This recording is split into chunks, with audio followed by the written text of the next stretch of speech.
Hello everyone, my name is Reena and our today's e-lecture for class BA part 3rd. And in this lecture we will discuss the poem In Memory of William Butler Yeats written by Wassenhuyl Auden. As previous we know dear student, our this poem In Memory of W.B. Yeats contains 10 videos. From first to 9 video we have line to line explanation of this poem in video number 10th we will discuss the critical appreciation of this poem. और आप सब जानते हैं हम 8 videos इस poem की पढ़ चुके हैं जिसमें हम पोएम के फर्स्ट और सेकंड सेक्शन को कंप्लीट कर चुके हैं और थर्ड सेक्शन हमारा चल रहा है. हमने जैसा डिस्कस किया कि poem in memory of William Butler Yeats जो है was written shortly after the death of Yeats in 1939 कि 1939 का वो पीरियड जब पूरा संसार सेकेंड वर्ल्ड वार के उस एटमॉस्फेयर से घिरा हुआ था और उसी समय विलियम बटलर ईट्स की डेथ हुई. तो कैसे हमने देखा सेक्शन फर्स्ट में वैसनह्यूज ऑर्डन हमें बताते हैं उस दिन का एटमॉस्फेयर जिस दिन विलियम बटलर ईट्स की डेथ हुई. कैसा एटमॉस्फेयर था? विंट्री कोल्ड डे था, बहुत ज्यादा कोल्ड थी, सब जगह बर्फ ही बर्फ जमी हुई थी. तो इस तरीके का जो विंट्री कोल्ड डे वाला एटमॉस्फेयर है वो पोएट हमें बताते हैं. सेक्शन सेकंड जो है वो हमें बताता है विलियम बटलर ईट्स की सम पर्सनल लाइफ के बारे में कि उसकी पर्सनल लाइफ में क्या एस्पिरेशंस थे उसके, क्या डिजायर्स थी. और जो थर्ड सेक्शन है वो एक तरह से it is in form of giving a formal farewell to William Butler Yeats. और थर्ड सेक्शन के हम ऑलमोस्ट 71 लाइन इस पोएम की हम डिस्कस कर चुके हैं from video first to video 8 and this is the 9th video of this poem. और हम प्रीवियसली डिस्कस कर चुके हैं कि किस तरीके से विलियम बटलर ईट्स को बहुत सिंपल फेलो के रूप में यहाँ पे रिप्रेजेंट किया वैसनह्यूज ऑर्डन ने. पोइट कहते हैं कि you are silly like us कि आप भी हमारी ही तरह सिली हैं, हमारी ही तरह सिंपल फेलो हैं. और थर्ड सेक्शन में फिर पोइट इम्पोर्टेंस ऑफ पोएट्री भी हमें बताता है कि किस तरह आज जो है ईट्स डेड हो चुके हैं, फिजिकली उनकी बॉडी को बरी कर दिया जाएगा, अर्थ के हवाले कर दिया जाएगा, लेकिन उनका जो बॉडी है उसको एक Irish empty Irish vessel metaphor यहाँ पे यूज किया था ऑर्डर ने. यानी आप बिल्कुल एम्प्टी हो गए हैं, मीन्स विलियम बटलर ईट्स का जो बॉडी है उसमें से पोएट्री निकल करके बाहर ही रह गया और उनके बॉडी को तो आज चूंकि उनकी डेथ के बाद दफना दिया जाएगा, पर जो उनकी पोएट्री है वो तो संसार में हमेशा के लिए अमर हो गई. उनकी पोएट्री उनके शरीर से निकल करके बाहर ही रह गई है. विलियम बटलर ईट्स को अब उनके पोएट्री के द्वारा ही जाना जाएगा.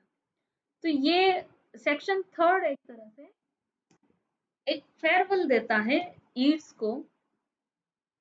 और थर्ड सेक्शन में ही पोएट ये भी बताते हैं कि time is a great traveller.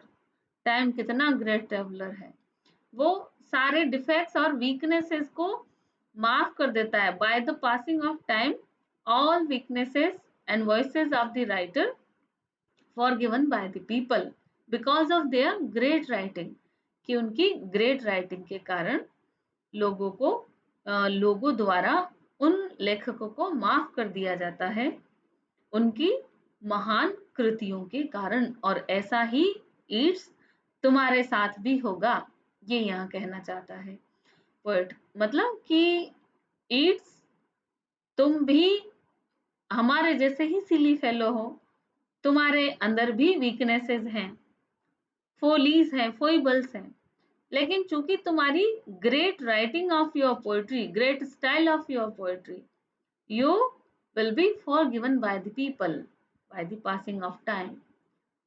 So ये हमारा अब तक का जो हमने रीड किया, जो प्रीवियस वीडियोस में हमने पढ़ा, अब ये लास्ट सेगमेंट है इस पोएम का। आज हम डिस्कस करेंगे फ्रॉम लाइन नंबर 72 to 77.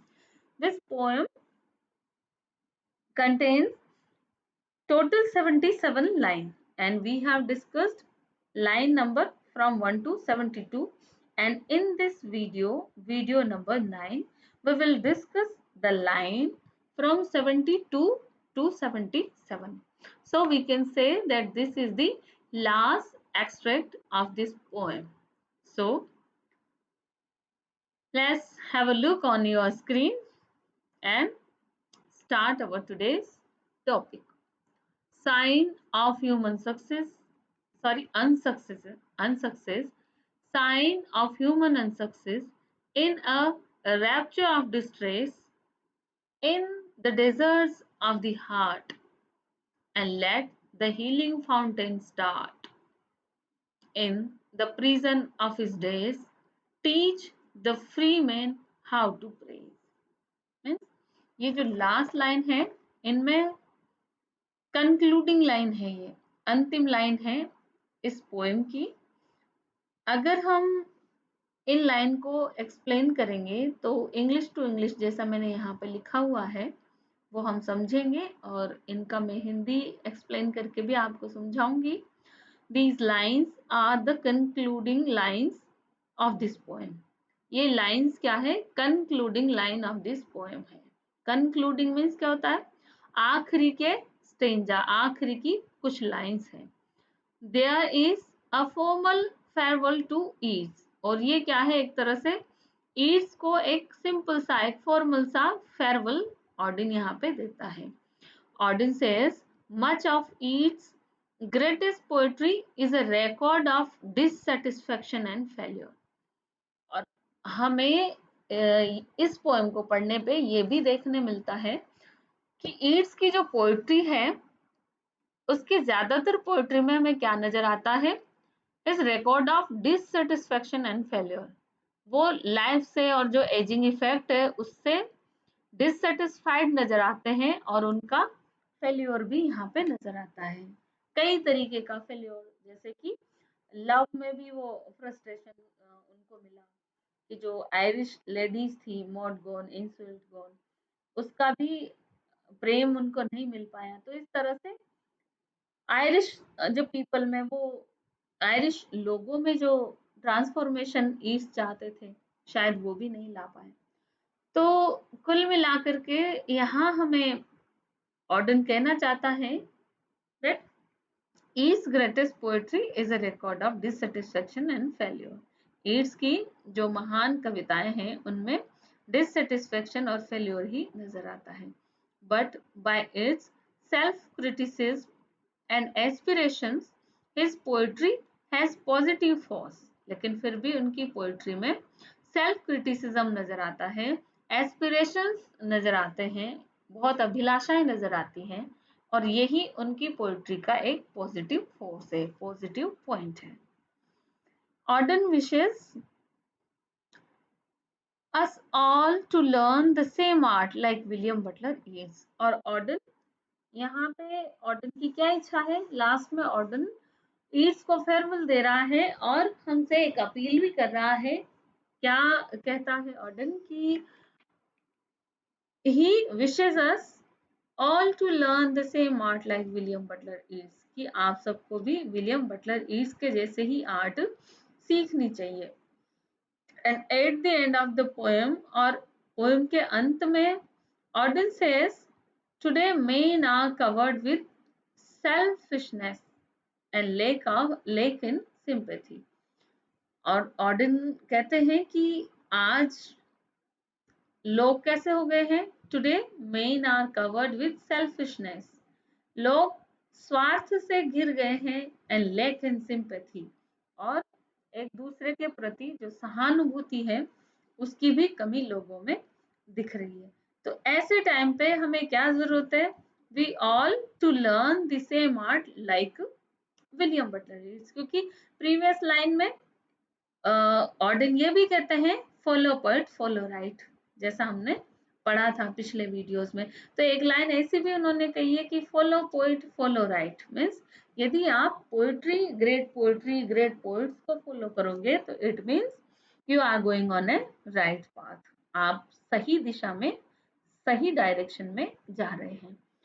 तो इसीलिए यहाँ पे ऑर्डन विश करता है हम सबसे भी कि all we all to learn the same art like William Butler Yeats, क्योंकि राइट पोइट्री राइट पाथ की तरफ ले जाती है, तो आप सब भी ईट्स की पोइट्री को फॉलो करें। So at the end of the poem Auden says today men are covered with selfishness and lack in sympathy, so we all have to learn the same art like William Butler is like the art of right poetry. We should follow the path of right poetry. तो ये appeal यहाँ पे Orton के द्वारा की जा रही है।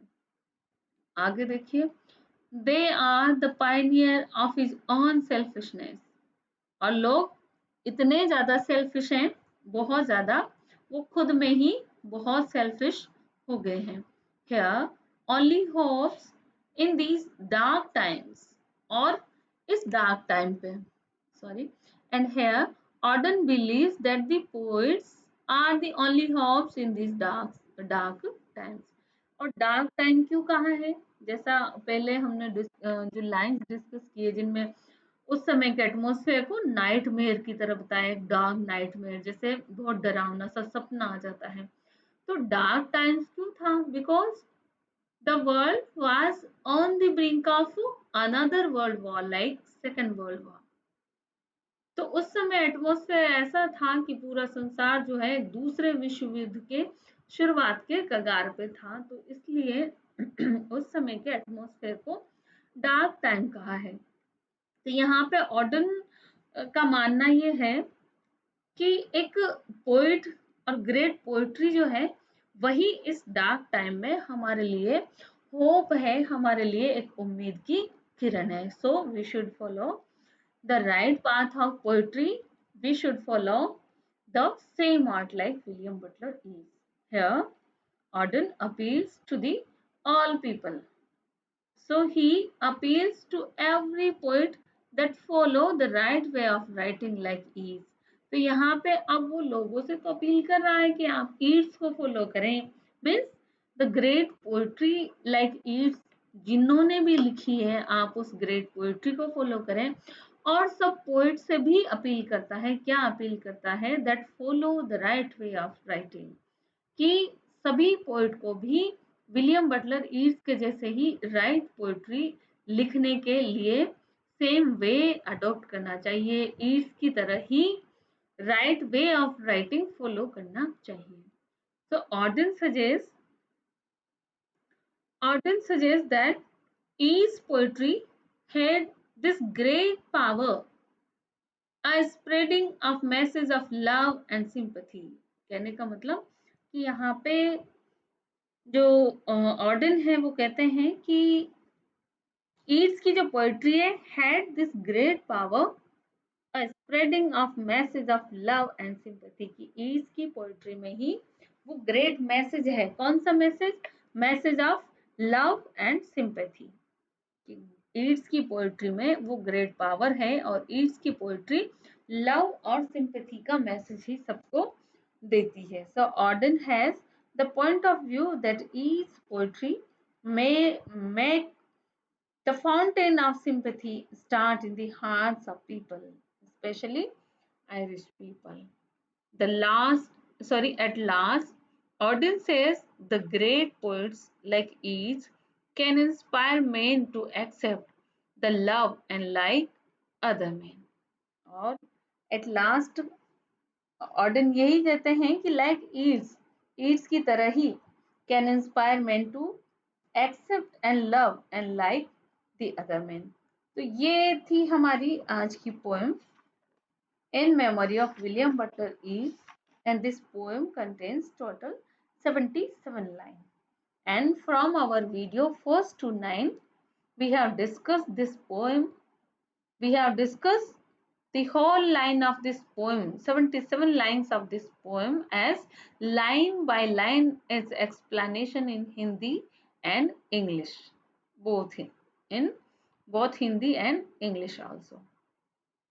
So this is lengthy poem of 77 line, but I hope all of you enjoyed much, because here we have studied this poem in very simple manner, and you have to remember that this poem is divided into three sections. How many sections? Three sections. First section describes the atmosphere of the day on which William Butler Yeats was died. That day was, which kind of that day? That day was so cold wintry day, especially afternoon. And by the closing of the day, the rumor of William Butler Yeats' death is mingled with his illness. So, at last, as the day gradually going towards the evening, we knew that William Butler Yeats was dead.